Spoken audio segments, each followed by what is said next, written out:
Hola, bienvenidos a esta segunda parte. Comencemos. El primer disco que tenemos hoy es Dirk Wears White Socks de Adam and the Ants. Para mí Adam and the Ants es una de las bandas más infravaloradas de su época. Ellos estuvieron ahí desde los orígenes del punk y la transición al post-punk. Este es su debut. Es un gran disco. Aquí muestran sobre todo sus influencias del post-punk y cada canción tiene algún giro impredecible y nunca sabes dónde va a terminar. Es realmente muy original, tiene un sonido refrescante que se mantiene todavía hasta estos días. Mm, Curiosamente en este disco mis canciones favoritas son los bonus tracks, Xerox y Whipping My Valise, así que si lo escuchan no se salten, no se salten esas canciones que son muy buenas. El siguiente es Kings of the Wild Frontier. Este disco fue un éxito masivo en su época. Ah, por algún lugar leí que este fue el disco más vendido de su año en Inglaterra. Así que se escucha porque es muy divertido. Sobre todo las percusiones con influencias africanas, el famoso Burundi Beat. Se escuchan muy bien en este disco. Tiene de las canciones más conocidas del grupo como Dog Eat Dog y And Music, pero también otras de mis favoritas son Jolly Rogers, Don't Be Square y Physical, que por cierto Nine Inch Nails le hizo un cover en su Broken EP, así que muy buen disco. Y seguimos con Prince Charming, el tercer y último disco de estudio de Adam and the Ants.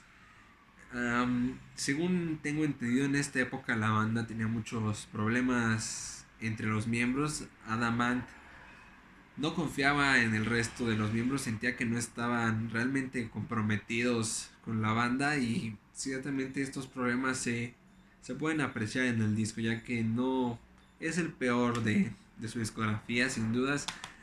Realmente las canciones no son tan buenas. Realmente este disco no lo disfruto mucho, para ser sincero.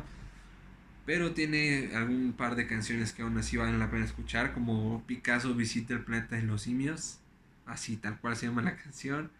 Y por supuesto el éxito del disco, Stand and Deliver, excelente canción, de las mejores de la banda, esa no la dejen pasar. Y ahora a la siguiente banda de la que hablaré es Against Me, este es su disco As the Eternal Cowboy.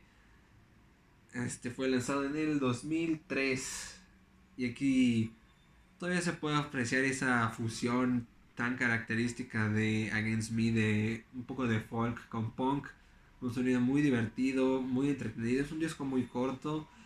Um, Su disco anterior, Reinventing Axl Rose, siempre lo he querido conseguir, pero nunca lo he encontrado a un buen precio. Pero si alguno quiere empezar a escuchar Against Me en este disco, es igualmente de disfrutable. Algunas de mis canciones favoritas son Cliché Guevara y Sing Florida Sing.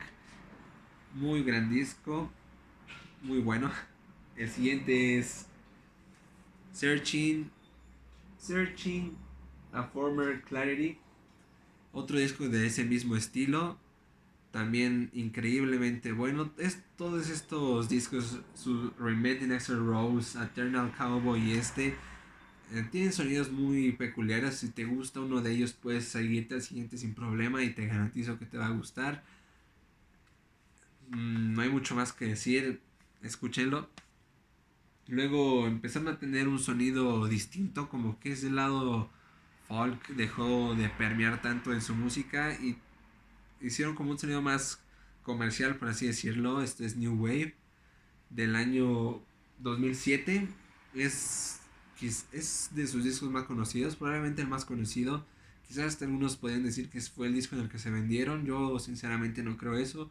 Mantuvieron su calidad bastante alta, solo es un sonido diferente, pero aún así vale muchísimo la pena. Tiene una de sus canciones que considero de las mejores, Thrash Unreal y Born on the FM Waves of the Heart, en una colaboración con una de las chicas de Tigan and Sara.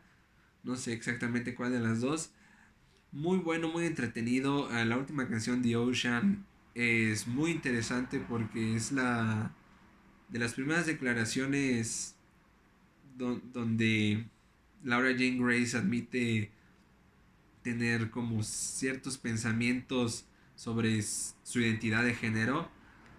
Ahora que lo recuerdo, también en Searching for Former Clarity, en una canción lo menciona, entonces ahí se podía ver como nadie se lo esperaba en ese momento, pero es interesante en retrospectiva escuchar esas canciones sabiendo después que decidió, bueno, que decidió salir, bueno, aceptar el género con el que ella siempre se identificó y eso lo plasmó perfectamente en su siguiente disco, Transgender Dysphoria Blues. Este disco se enfoca totalmente en su nueva identidad, su verdadera identidad y todos los discos, digo, casi todas las canciones hablan sobre ese tema, sobre lo que se siente al fin de estar libre y poder expresarse como ella siempre quiso y pues ese sentimiento como muy positivo se siente a través de este álbum. Este álbum no es tan punk en su sonido, pero más en su espíritu. Es como un jódete, yo voy a hacer lo que quiero ser. Y pues es fabuloso. Este disco me gustó mucho por, pues, por lo que representa para Laura Jane Grace. Y pues me da mucho gusto que haya decidido hacer esto. Y de su más reciente disco, Share Ship With Me, ahí lamento decirlo, pero este es el peor disco que he escuchado de Against Me hasta ahora. Um, sí, incluso aunque a muchos no les gustó, White Cross es otro disco intermedio en su discografía. Para mí este es muy flojo, no tiene como que esa fuerza que tienen todos los discos anteriores de Against Me. La voz de Laura se escucha más apagada, con menos intensidad. Las canciones, no hay una que destaque sobre todas las demás, todas son como meh. Nah, pero pues, aún así, si les gusta la banda, pruébenlo. Especialmente si les gustó Transgender Dysphoria Blues, este probablemente les va a gustar, pero realmente no está a la par del último. El siguiente es un clásico, Moon Safari de Air. Este disco podríamos decirlo que es como música ambient, pero pop. Es súper accesible. Si no te gusta mucho el ambient, eh, este sí te podría gustar porque es muy accesible, muy fácil de escuchar. Lo puedes poner como música de fondo mientras haces cualquier número de cosas, pero también le puedes poner atención y disfrutarlo muchísimo. Es un clásico por algo. Es el disco más famoso del dúo. Tiene canciones increíbles como Sexy Boy, es algo que todos conocen. Sí, sin mucho que decir, este es un disco que habla por sí solo.